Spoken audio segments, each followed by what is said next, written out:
Welcome everyone to another issue of ITSS Verona podcast series on World Order. Today we're once again very honored and privileged to have with us Dr. Tracey German, who is currently Deputy Dean of Academic Studies at the Defense Studies Department at King's College London, and who is a very good colleague of ours. Dr. German, many thanks and welcome. Thank you. Good to be here. Thank you very much. Tracey is an internationally renowned expert on Russian foreign and security politics, Russia's use of force in the post-Soviet area, and conflict and security in the Caucasus and the Caspian region. So, needless to say, her intervention today is going to be really appreciated by all of us. Dr. German, I wanted to ask. I wanted to start off the conversation by asking you a very simple and perhaps even simplistic question. Why is it important to talk about Russia today? That's a big question.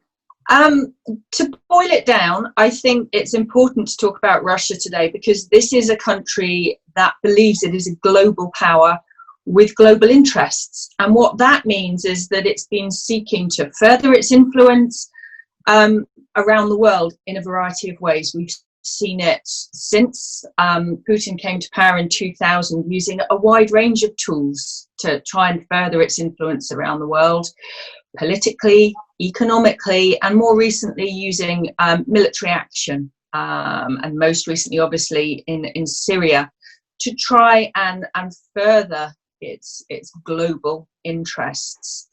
And alongside that, what we've been seeing is a Kremlin under Putin that has been very critical of what they see as the dominance of US power within the international system, which they argue has destabilized international security. And so we see an awful lot of criticism of the US and more broadly anti-Western sentiment creeping in. And I think, that is broadly why I think we need to be paying attention to Russia. At the end of the Cold War, there was a sense that within kind of Western policy-making circles that Russia was a problem solved, that it would become, would join the West. With very little understanding of Russia itself, and very little attention was paid to it until 2014, when suddenly they remembered, yes, Russia. So I think it never went away, and its global ambitions never went away. It just didn't really have the capabilities to pursue those ambitions until kind of after 2010, roughly. Given this premise, right, which pretty much argues that Russia still sees itself as a global power in a way or the other, do you think, obviously not in a politicized way or anything like that, but just from your own research, do you think that Russia may pose a security concern in terms of regional and international security?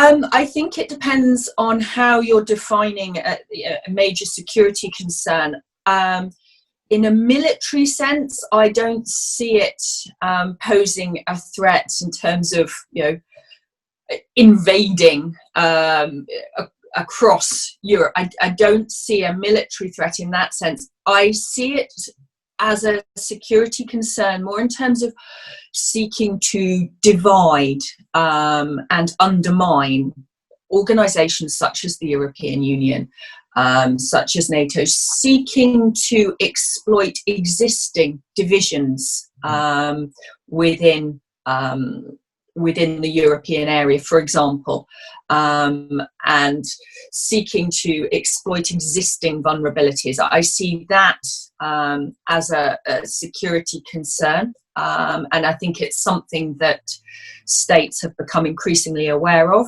The seeking to exploit those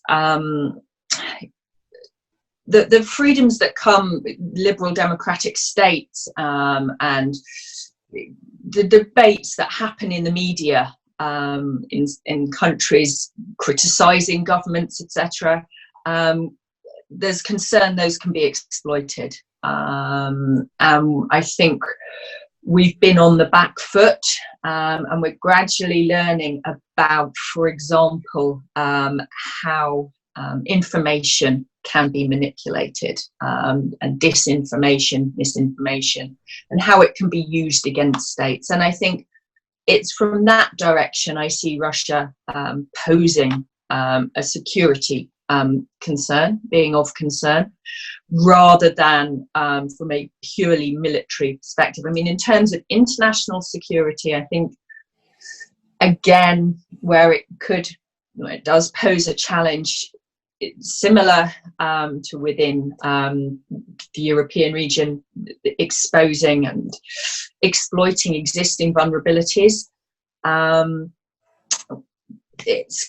Its partnership, I think, with China has longer term concerns, potentially, if they continue to work together. But that's a big if, I think. And I think just seeing it challenging the US in areas where traditionally the US has been dominant, and we see it in Syria. And I think its instability around the world, where Russia is currently been inserting itself, leading to greater instability, I think that is also a deep concern. Thank you very much, Tracey. I'm pretty sure that Zeno has some very interesting follow-up questions, given everything that you said. Thank you very much. Dr. German, thank you very much once again for joining us. A question that we discuss a lot at King's Defense Studies, and especially within the Defense Academy of the United Kingdom. What should NATO and or Britain in a post-Brexit era do about Russia? How should it approach Russia? I think NATO and obviously post-Brexit Britain, both of them need a very clear strategy. They need to know exactly what it is they're seeking to achieve with regards to relations with Russia.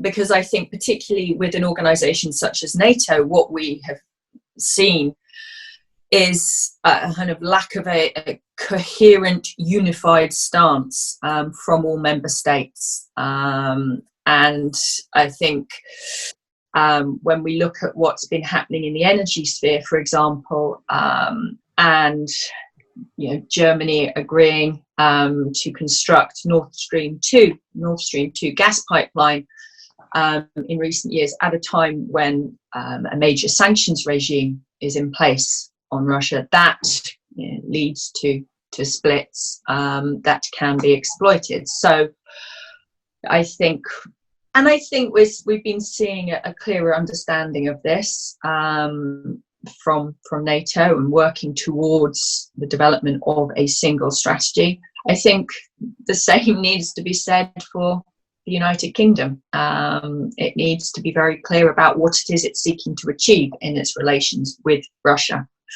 And it then needs to be consistent in that. And I think getting a clear strategy and then sticking with it is the way that it needs to be moved forward. Thank you. And I think I feel like from a British perspective, we tend to look more at the strengths of Russia rather than the weaknesses. But anyway, with regard to COVID, how has this affected Russia? What are the challenges, and what are the opportunities that Russia is facing? That's a really good point. There is a tendency to see Russia as this, great power that is behind so many events around the world, when actually I think sometimes we can overestimate and overemphasize its strengths without seeing some of the weaknesses. And I think what we were seeing with COVID, and in fact, even just before COVID hit, what was going on with the oil price. There are some significant weaknesses, not least economic weaknesses. Russia and the Russian economy is still far too dependent on oil and gas receipts, and the plunging oil price in recent months has had a huge impact on the economy. Combine that with the impact of COVID, and there are reports, I think, in the media in the last couple of days that 1 in 10 Russians lost their job. Significant concerns about unemployment moving forward, loss of income, and how the Russian economy is able to recover from this is, a significant concern for them. I think how the Kremlin has approached the COVID crisis is also a concern. There are questions over the figures being put out, both in terms of the infection rate and the number of deaths, and how many deaths that are being classified as pneumonia are actually COVID. So learning the true extent of the impact on the Russian people. But what we have been seeing in recent weeks, is a kind of a significant drop in popular support for Putin.